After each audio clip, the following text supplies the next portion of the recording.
o nosso slide. E o título da mensagem se denomina Antes de amarrar Satanás. Antes de amarrar Satanás. Convido a que você abra a sua Bíblia no Evangelho segundo Levi, mais conhecido pelo seu nome de Mateus, capítulo de número 12. Mateus, capítulo 12. E aqueles que puderem se colocar de pé para que façamos a leitura inicial, eu convido que assim o façam. Eu gostaria de ler dois versículos, o de número 28 e o de número 29. Todos encontraram Mateus 12, de 28 a 29. A Bíblia diz: Se porém, eu expulso demônios pelo Espírito de Deus, certamente é chegado o reino de Deus sobre vós. Ou como pode alguém entrar na casa do valente e roubar-lhe os bens, sem primeiro amarrá-lo, e então lhe saqueará a casa? Oremos. Pai amado, Deus bendito, lemos a tua santa e preciosa palavra. Pedimos, Deus, fale aos nossos corações, abençoa a nossa vida, fortalece a nossa fé, e o que nós pedimos, Deus, nós fazemos agradecidos em nome de Jesus. Amém e amém. Podem tomar os seus assentos. A Bíblia fala sobre amarrar Satanás. O Senhor Jesus usa essa expressão, amarrar Satanás, para que nós possamos saquear o inferno, entrar no terreno do inimigo e retirar tudo aquilo que ele nos roubou. Nós temos que amarrá-lo primeiro. É uma estratégia de confronto. Você não vai conseguir pegar as coisas enquanto ele estiver, então você tem que amarrá-lo. Jesus então fala sobre isso.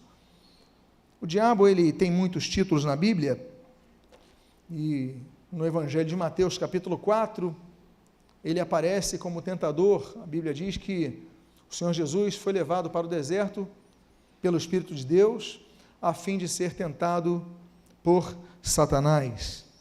A Bíblia o chama de nosso inimigo, em Mateus capítulo número 13.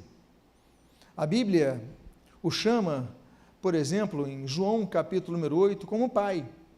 Nós falamos Deus é pai, mas Jesus falou, o diabo é pai. É pai de quê? 8, versículo 44 diz que Satanás é o pai da mentira. Então, os mentirosos têm um pai chamado Satanás.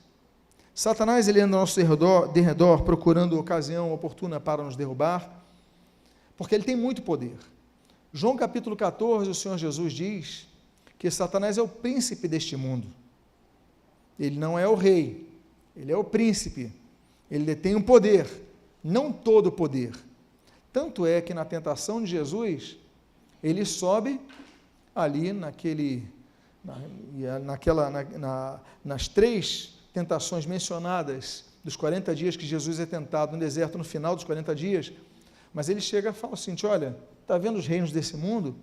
Eu te darei todos eles, se prostrado me adorares. Ele quer a adoração, mas quando ele fala que eu te darei todos os reinos desse mundo, se prostrado me adorares, Jesus não falou, você é mentiroso.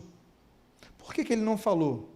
Porque o homem, quando peca, o homem tem o governo do mundo, o homem tem a autoridade que Deus lhe concede para administrar o mundo, mas o homem, quando peca, ele cede e concede essa autoridade a Satanás. Ali em Gênesis 3 fala sobre isso. Então, Satanás, ele passa a deter o poder, o homem passa a ter uma outra rotina de vida, ele é expulso do jardim, porque o controle que era do homem, Deus delega o controle do homem, a autoridade delegada, o homem então entrega a Satanás. É por isso que a Bíblia diz, o apóstolo João vai escrever que o mundo jaz no maligno. É por isso que Jesus chama então em João capítulo 14, nós mencionamos ali que Satanás é o príncipe deste mundo. Ele tem poder, sim. Agora, ele não tem todo o poder. Satanás tem um poder limitado. Ele não tem poder, por exemplo, contra o poder de Deus. Êxodo capítulo 14, nós vemos que quando Deus entra na batalha, Deus vai vencer Satanás. Ele não tem poder. Ele não tem poder, por exemplo, para anular a autoridade de Cristo. Marcos capítulo 16. A autoridade Cristo concede à igreja, tanto essa autoridade para lutar contra o inimigo. para combater o inimigo. É uma autoridade que ele dá à igreja. Satanás não tem poder de revogar essa autoridade que ele concede à igreja. Satanás não tem poder para impedir que Deus perdoe os pecados, quando deseja, como diz 1 João capítulo 1, versículo 9. Esse poder é de Deus.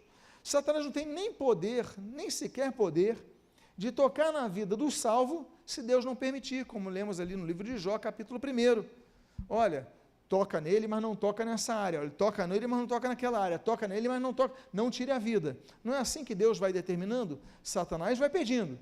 Mas o controle da vida, da nossa vida, está nas mãos de Deus. Amém, queridos?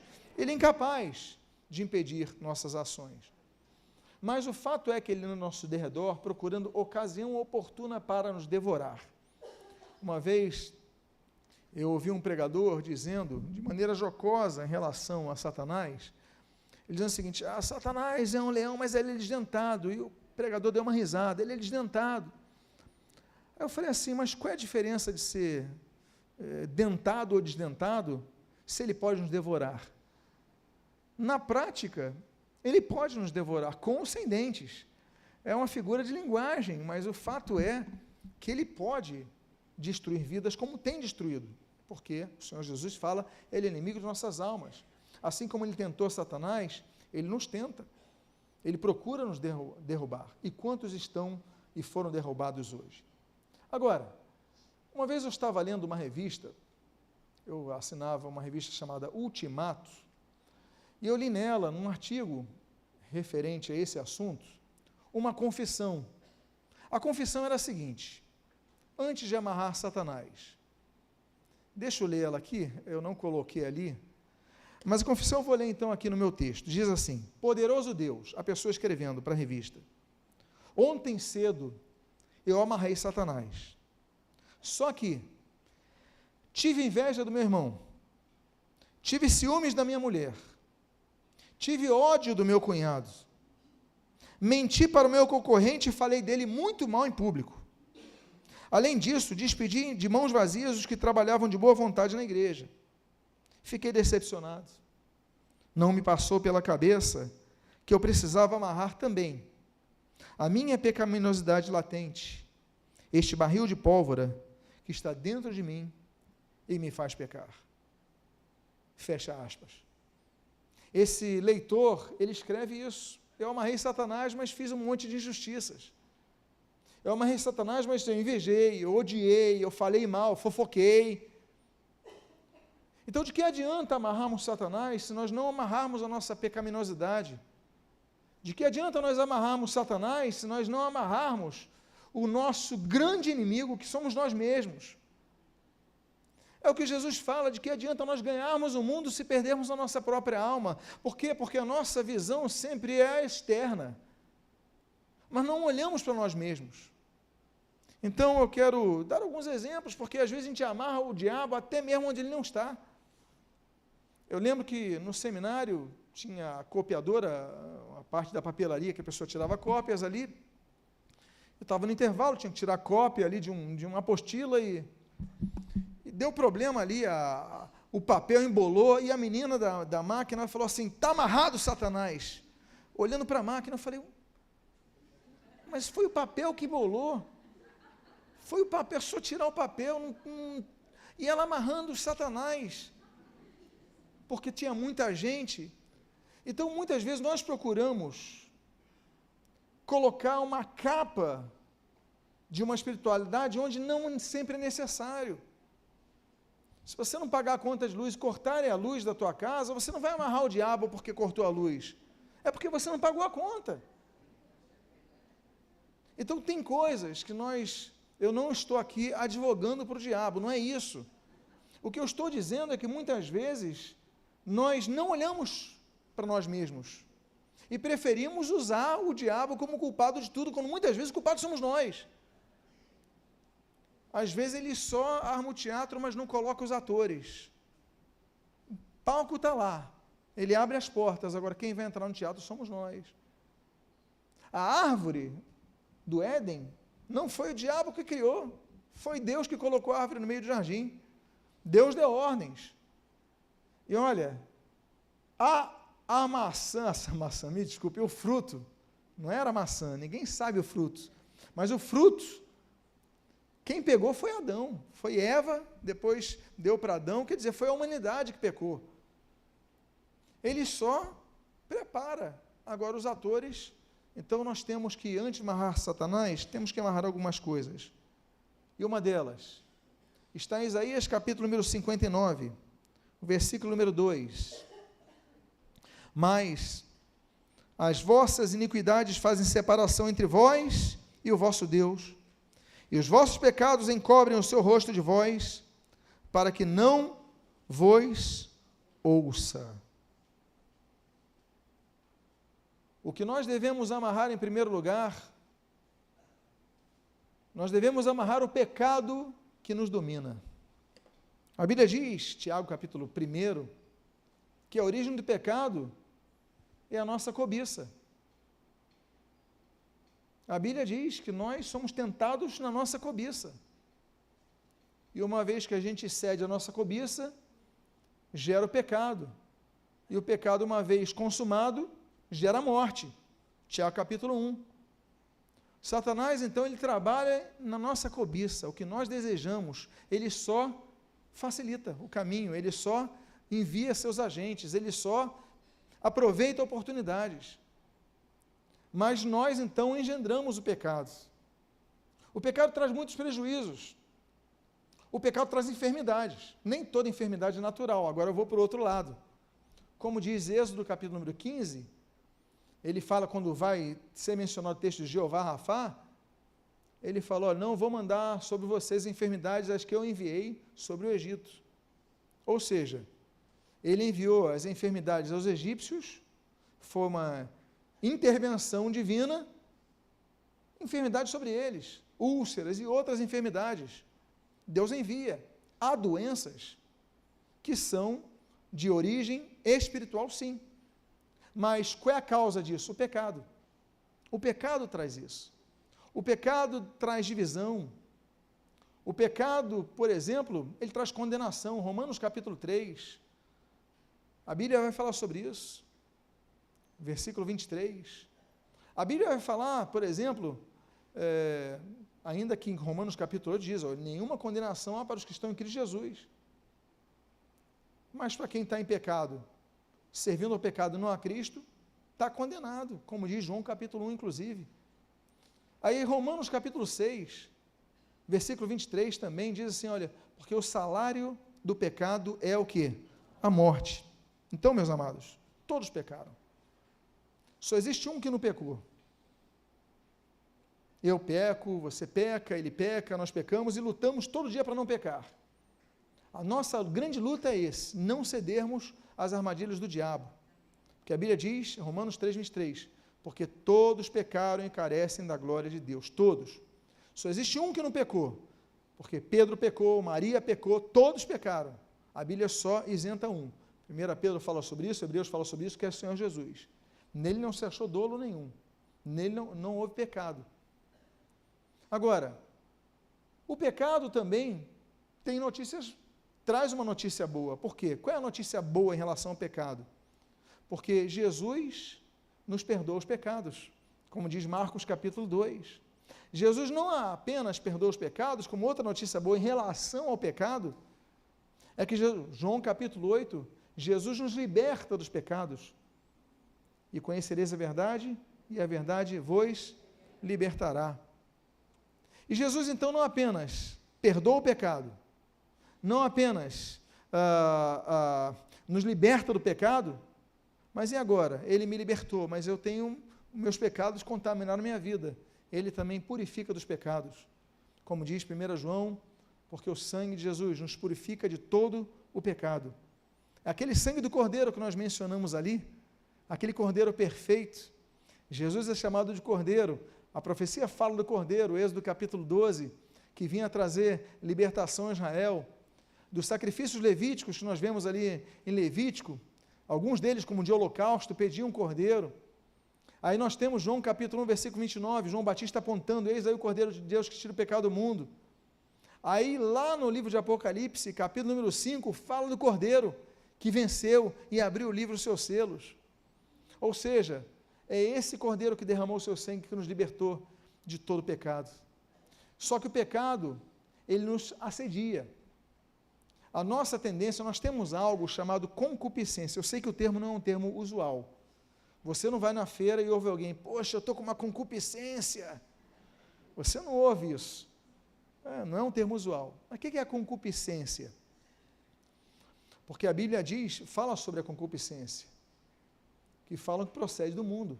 Esse é o pecado, olha, porque a concupiscência da carne, a concupiscência dos olhos, a soberba da vida não procedem do Pai, mas do mundo. A concupiscência é a nossa inclinação para o pecado. É o magnetismo que nós temos da inclinação natural para o pecado. Então, acontece alguma coisa, você tem a inclinação de reclamar, a inclinação de murmurar, a inclinação de criticar, todos nós temos.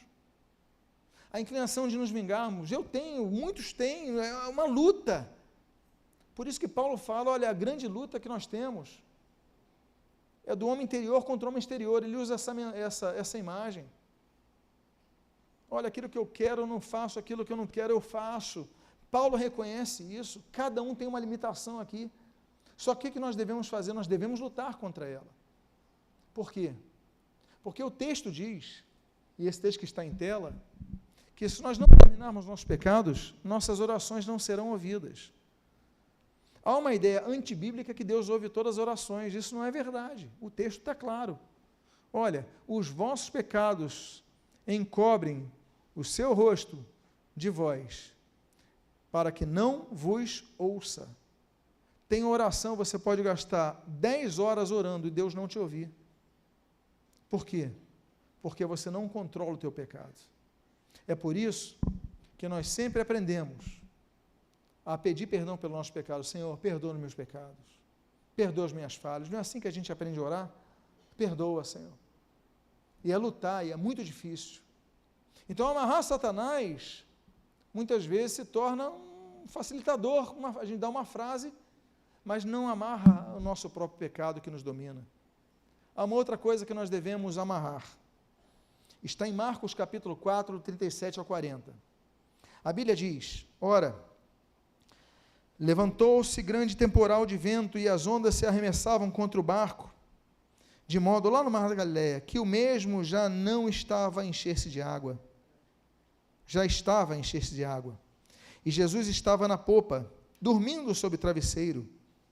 Eles o despertaram e lhe disseram, mestre, não te importa que pereçamos? E ele, despertando, repreendeu o vento e disse ao mar, acalma-te, emudece. O vento se aquietou e fez-se grande bonança. Então lhes disse, por que sois assim tímidos? Como é que não tendes fé?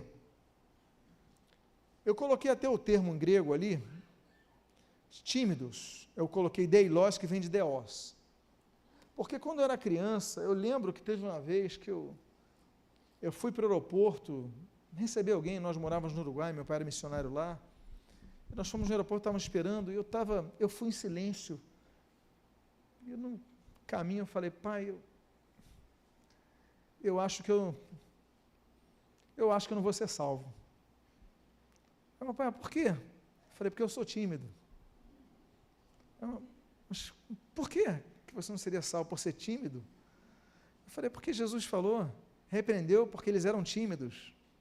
Aí meu professor explicou, não, isso daí é um tipo de tradução de uma palavra que tem muitas abrangências e tal. Porque o termo deilos, no grego, que vem de deos, significa medo, no sentido de ausência de fé. Há momentos, e o medo às vezes é positivo, tanto é que a gente aprende a não colocar os dois dedos na tomada, que a gente tem medo de levar choque, não é verdade? Agora, tem medos que não, que são a barreira que nós devemos vencer.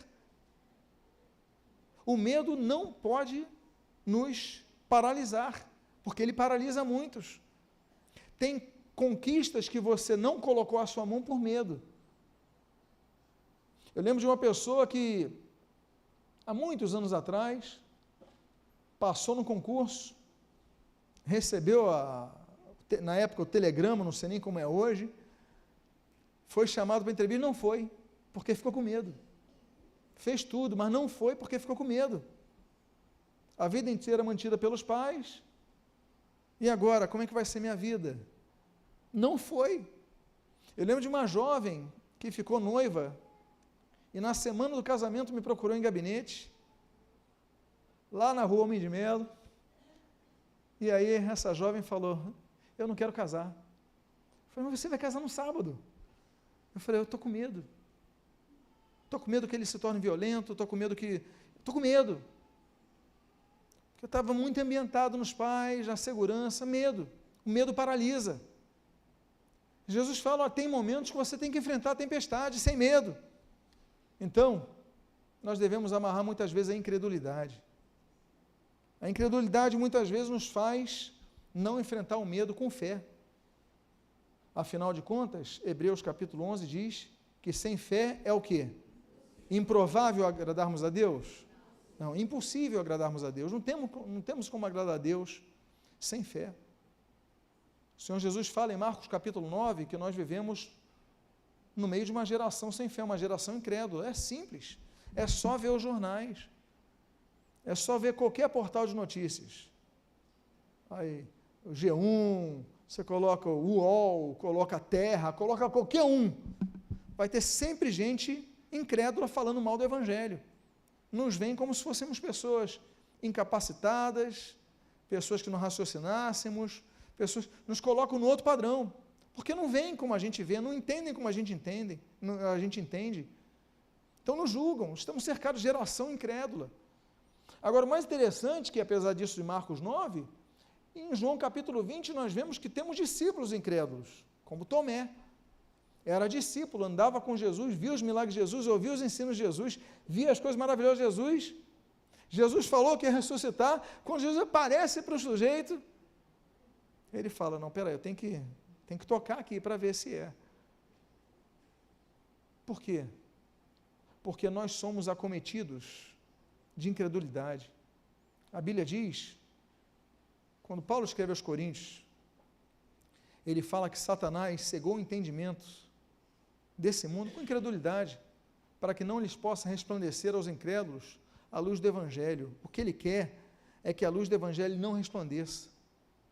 Aí nós vamos vivendo momentos de grande fé e pequena fé.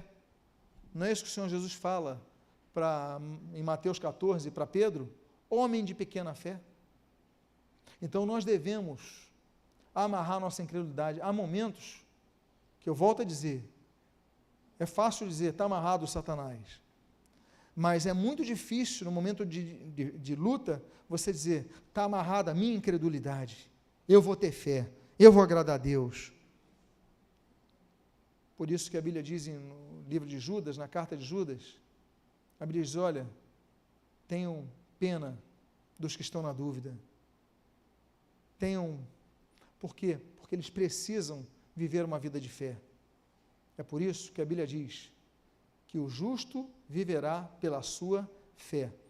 O oposto da incredulidade não é a credulidade, é a fé, que é um nível acima da credulidade, é o nível que vai além, porque a credulidade, você pode crer pelo que você está vendo, mas a fé vai além, a fé você crê mesmo sem ver.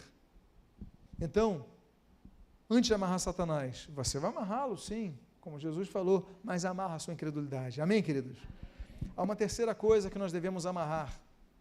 A Bíblia diz, no livro de Gálatas, a carta aos Gálatas, capítulo número 2, versículo 19 a 20, diz assim, porque eu, mediante a própria lei, morri para a lei a fim de viver para Deus. Estou crucificado com Cristo. Vou repetir. Estou crucificado com Cristo. Logo, já não sou eu quem vive, mas Cristo vive em mim. E este viver que agora tenho na carne, vivo pela fé no Filho de Deus, que me amou e a si mesmo se entregou por mim. Antes de amarrar Satanás, amarre o seu eu que quer te dominar. Eu gosto muito desse texto porque nesse texto, Paulo, ele fala claramente da crucificação que nós devemos ter, porque nós não podemos viver se não morrermos. Morremos para quem? Morremos para nós mesmos, morremos para o domínio desse mundo, morremos para a influência do diabo. Precisamos morrer e ser crucificados com Cristo. É por isso que nós batizamos nas águas. O que o batismo nas águas representa, simboliza? Que quando nós descemos as águas, nós estamos significando aquele ato que nós morremos para esse mundo. Quando submergimos as águas, representamos que estamos sendo sepultados. E quando emergimos das águas, representamos que fomos ressuscitados com Cristo. E aí nós temos o livro de Romanos, capítulo 6, para nos mostrar sobre isso. A Bíblia fala sobre 4 crucificações que o cristão tem que passar. Eu citei, por exemplo, Romanos capítulo 6. A primeira é a morte do velho homem. Sabendo isto, que nosso velho homem foi crucificado com ele, com Cristo. Então, Romanos 6 fala que o velho homem, aquele que nos dominar, tem que ser crucificado, tem que ser morto. A Bíblia fala sobre um segundo tipo de crucificação que nós devemos passar, que está aí, em Gálatas 2. O que é que diz o texto ali? Estou crucificado com Cristo, logo não vivo mais eu, mas Cristo vive em mim. A terceira crucificação está em Gálatas capítulo 5, essa mesma carta, 3 capítulos depois. É a crucificação da carne. Olha, portanto, nós devemos crucificar nossa carne com as suas paixões e concupiscências. E a quarta crucificação está em Gálatas capítulo de número 6, que é a crucificação do mundo. Longe de mim o gloriar-me, senão na cruz, onde o mundo morreu para mim e eu morri para o mundo. Por isso que Jesus fala, se alguém quiser ganhar a sua vida, perdê-la-á. Perder qual vida? Perder a vida antiga. Então, amarre o seu eu, amarre a sua vontade, que nós consigamos fazer aquela oração de Cristo, seja feita a tua vontade e não a minha. Isso é mortificar o seu velho homem, isso é você realmente viver para Deus. Então, o seu velho homem quer aquilo, o seu velho ser quer aquilo, você fala, não, Senhor, eu quero isso, reconheço que eu quero isso, meu desejo é esse, mas que seja feita a tua vontade e não a minha. Será que nós somos capazes disso? Seremos, se nós amarrarmos o nosso eu. Antes de amarrar Satanás, amarre a você mesmo, a sua vontade carnal. A outra coisa que nós devemos amarrar, antes de amarrarmos Satanás, Provérbios capítulo de número 16, versículo 18, a soberba precede a ruína, e a altivez de espírito, a queda. A Bíblia diz que nós devemos então amarrar a nossa soberba. Meus amados, a Bíblia diz no Salmo de número 101, que Deus não suporta o soberbo. Deus não suporta o soberbo. A Bíblia diz que Deus ama todos, mas tem alguns que Deus rejeita. Não é isso que diz a Bíblia? Deus ama brancos e negros, Deus ama brasileiros e argentinos, Deus ama altos e baixos, ricos e pobres, Deus ama e não faz acepção de pessoas, mas só existe um tipo de pessoa que Deus resiste. A Bíblia diz, porque Deus resiste aos soberbos, mas aos humildes Ele dá a sua graça. A questão então não é racial, a questão não é nacional, a questão não é fenótipa, a questão não é a questão não é cultural, a questão é do coração da pessoa. Porque o soberbo diz no seu coração, não há Deus, não preciso de Deus. Como Deus vai agir? Se você não abre a porta do seu coração. Deus não suporta o soberbo. Salmo 101. Deus resiste ao soberbo. Amados irmãos, o texto está dizendo aí, a soberba precede a ruína. Tem um texto em Jeremias capítulo 50, que é muito forte, porque o texto diz assim, que o soberbo, ele tropeçará, e não haverá quem o levante. Porque até para o soberbo levantar, ele não pede ajuda. Eu não preciso da ajuda. não haverá quem o levante, vai ficar lá no chão. Então, muitas das coisas que nós estamos vivendo, de difíceis na nossa vida, são fruto da nossa soberba. E o que eu quero dizer? Fruto de uma falta de humildade. Eu, você, nós, quantas coisas que nós vivemos de difíceis na nossa vida, que nós olhamos e olha, eu tinha que ter feito de uma maneira errada, mas eu fui soberbo, eu fui arrogante, eu não fui humilde. Se eu fosse mais humilde um pouquinho, o relacionamento continuava, não é verdade? O emprego continuava, tantas coisas. Então, antes de amarrar Satanás, ele vai ser amarrado sim, claro, mas antes disso, amarre a sua soberba. Há uma outra coisa que nós devemos amarrar, antes de amarrarmos Satanás. Esse talvez tenha sido o primeiro versículo que eu decorei quando criança. Provérbios 6,6. Vai te ver com a formiga, ó preguiçoso, considera os seus caminhos e seja sábio.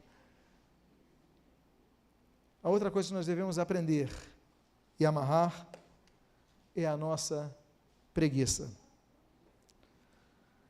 Meus amados,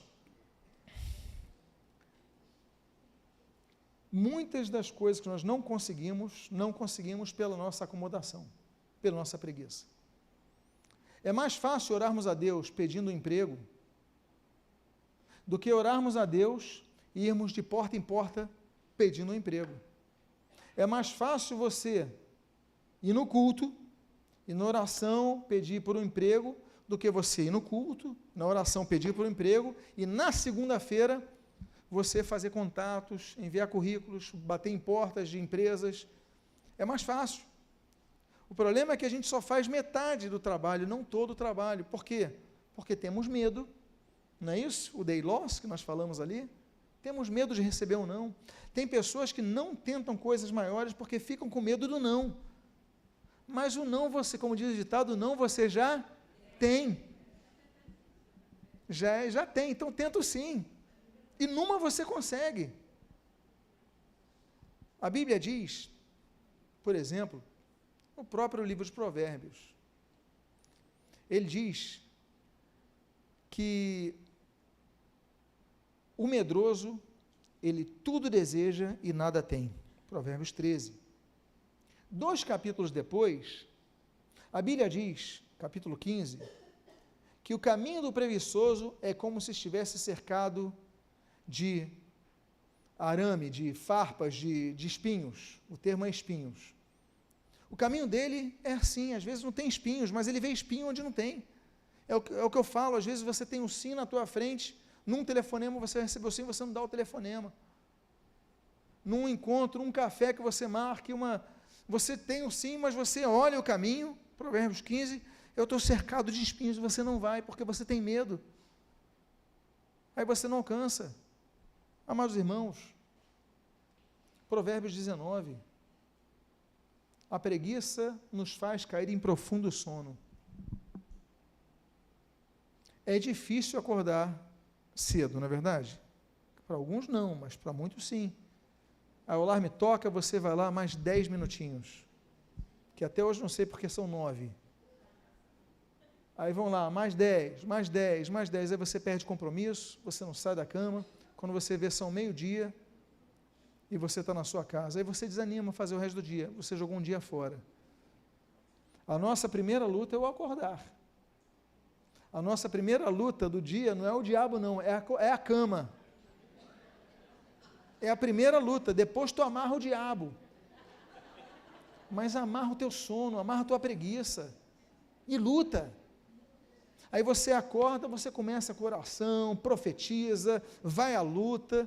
Agora, se você nem consegue derrotar o teu sono, como é que você vai querer derrotar o diabo? Aí você vai, que sono, o diabo está amarrado e continua dormindo. Que autoridade você tem se não consegue derrubar o teu sono? Aí a gente fica com preguiça para tudo. Preguiça para ler a Bíblia, preguiça para orar. Mas amarrar o diabo é só mandar uma palavra, porque é fácil, é uma declaração. É quase como se fosse uma versão evangélica do do alacadabra, do Shazam, aquelas palavras mágicas que os nossos heróis lançavam, só que a gente usa outra palavra, outro linguajar, e está amarrado, mas espera aí, mas qual autoridade você... Então, antes de amarrar, começa a amarrar coisas que estão na sua mão, que você precisa amarrar. Amarra a sua preguiça. Por favor, só não cutuque a pessoa que está do seu lado nessa hora. Cutuque a si mesmo. Amarre outra coisa que você tem que amarrar antes de amarrar o Satanás. Provérbios 16, 32. Melhor é o longânimo do que o herói da guerra, o que domina o seu espírito do que o que toma uma cidade. Amarre o seu temperamento. Amarre o seu temperamento. Domínio próprio, Gálatas 5, é um dos frutos do Espírito. Nós devemos dominá-lo. 2 Pedro, capítulo 2, diz que nós devemos, além do conhecimento, dominar, ter o domínio próprio, para que a gente não seja infrutífero. Porque tem pessoas que têm conhecimento da palavra, sabe o que tem que fazer, mas não tem domínio próprio, ficam infrutíferas. Aí você vem todo culto, está aqui domingo de manhã, domingo à noite, quarta no culto da noite, quinta no culto das mulheres, sábado no culto de jovens, eventos, retiros, etc. Tem todos, você tem conhecimento da palavra, você tem 5 Bíblias, 10 Bíblias na sua casa de versões diferentes, mas você não domina o teu temperamento. A Bíblia diz em 2 Pedro capítulo 2, que você se torna infrutífero, você não vai para frente. Então, meus amados irmãos, domina o teu temperamento, porque olha, por causa disso, você perdeu amizades. Eu já perdi amizades, por causa que eu não dominei meu temperamento. Aí depois eu fico, Senhor, me perdoe. Eu não vou lançar a culpa a Deus. O que eu vou dizer é: Deus, a falha foi minha. Me ajuda a controlar meu temperamento. Então, eu volto a dizer, é fácil nós amarrarmos Satanás em comparação com aquilo que nós devemos amarrar antes. E o nosso temperamento é difícil. Eu fico imaginando Gênesis capítulo 43, ali José com seus irmãos, ele amarrando o seu temperamento, dominando o seu temperamento, os seus impulsos. A Bíblia fala sobre isso. A Bíblia fala em 1 Coríntios capítulo 7, que nós devemos ter o controle para dominarmos nossos impulsos, nossos instintos naturais.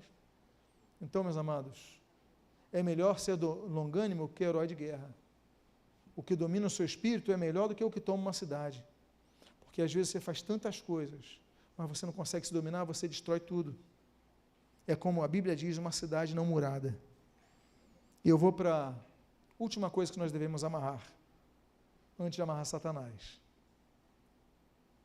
Tiago 3:8 e Provérbios 13:3. A Bíblia diz na sequência do texto: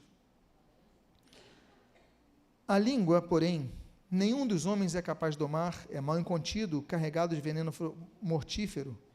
O que guarda a boca conserva a alma, mas o que muito abre os lábios, a si mesmo se arruína. Provérbios 10 fala sobre isso. No muito falar não faltam transgressões. É melhor ficar calado muitas vezes do que você falar. Não é verdade? É melhor você ficar calado. Se você fala demais, a possibilidade de sair alguma coisa errada aumenta. Não é verdade? Então, meus amados irmãos, é o que a Bíblia diz. Em Provérbios 18:21. A morte e a vida estão no poder da língua, e o que bem a utiliza, comerá do seu fruto. Dominando a língua, aquele que domina a sua língua, porque a gente falou anteriormente do temperamento, mas você está lá para explodir, mas você segurou, ou seja, você se dominou, você não foi adiante, você não foi à frente. Então, segura a tua língua, porque quando você fala, as palavras não voltam, as palavras são lançadas. Aí você perde relacionamentos, perde oportunidades, destrói o que você construiu. quantas pessoas destruíram construções belíssimas de suas vidas, porque falaram uma coisa errada fora do tempo. Porque a Bíblia diz, ela é como fogo, esse próprio Tiago 3, ela é como fogo, ela consome tudo que nós construímos, incendeia. Então, por isso que o texto diz, aquele que guarda a sua língua, a sua boca, conserva a sua alma. Por quê? O texto continua, você está lendo, o que abre muitos lábios a si mesmo se arruína, não está dizendo que é o diabo que arruína a nossa vida, está dizendo que a nós mesmos nos arruinamos com o que nós falamos. É claro que o diabo vai ficar assim, não fala, vai, abre a boca, diz, você é aquela pessoa que fala assim, o que eu tenho que dizer, eu digo, e digo na hora, e digo na frente. Tem gente que é assim, e acha isso bonito. Eu não entendo, uma vez uma pessoa falou assim, eu sou homem mesmo, sou homem de palavra, o que eu tenho que falar, eu falo na hora, eu falo na frente. Eu falo, mas isso não é bíblico. O bíblico é dominar para você só falar o que é certo, não é falar o que vem na sua mente, é pesar as palavras, usando outro termo bíblico, dominar a sua língua, porque a Bíblia diz que se você domina a língua, você é um varão perfeito, você é uma pessoa perfeita, ou seja, completa. Então o que eu quero dizer, é que antes de amarrar o diabo, amarra a sua língua, e aí? E aí nós concluímos dizendo, bom, você amarrando o seu eu, o seu temperamento, a sua língua, você amarrando todas essas questões que estão disponíveis até a nossa própria preguiça, então você está de parabéns, fique à vontade, e amarre mesmo o diabo, que ele não vai ter controle sobre a tua vida não, mas não se esqueça, não é a única coisa que você tem que amarrar, porque muitas das coisas que nós temos a amarrar, estão em nós mesmos.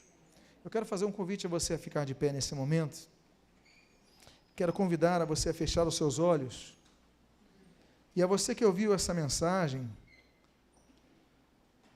e você precisa, Senhor, eu preciso amarrar algumas coisas em mim, e se você é uma dessas pessoas, que você, todos de olhos fechados, coloque a mão no seu coração, que Deus te fez ouvir essa mensagem, te trouxe aqui com um propósito, eu sei que muitos aqui estão ouvindo essa mensagem pela internet, que você possa fazer o mesmo, pedir a Deus, Deus me ajuda a controlar-me mais. Eu que muitas vezes terceirizo a Satanás aquilo que eu preciso de maneira direta tratar em mim. Pai, me perdoa. Pai amado, em nome de Jesus, há muitas pessoas aqui com as mãos em seus corações. Ajuda-nos, Deus. E obrigado porque a primeira ajuda vem pelo Teu Espírito que rege a Tua palavra. Tua palavra é esta que foi pregada nesta manhã, foi transmitida a cada um de nós, porque a Tua palavra nos traz vida, nos traz orientação. Então, Pai, nos consola. Pai amado, muito obrigado pela Tua palavra que nós ouvimos.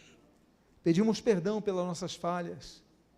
Senhor, muitas vezes, sim, nós culpamos o diabo, quando na verdade o primeiro culpado éramos nós. Pai amado, então nos ajuda, porque em Ti nós temos força, a Tua palavra nós temos sustento. Então, em nome de Jesus, pela Tua palavra, que nós possamos vencer esses inimigos que estão dentro de nós e que não são demônios, só fazem parte da nossa alma, fraca, débil, limitada, mas pelo Teu Espírito, ela é renovada, revivificada. Pai amado, fortalece-nos, e que em nome de Jesus, tenhamos uma vida fortalecida no Teu poder, poder este que nos disponibilizas, para que exerçamos, para que não apenas amarremos o diabo, mas amarremos tudo que nos conduz à distância da Tua vontade em nossas vidas, as Tuas bênçãos a nós. O que nós pedimos, as Tuas bênçãos, nós os fazemos agradecidos, em nome de Jesus. Amém e amém. Diga à pessoa que está do seu lado, Deus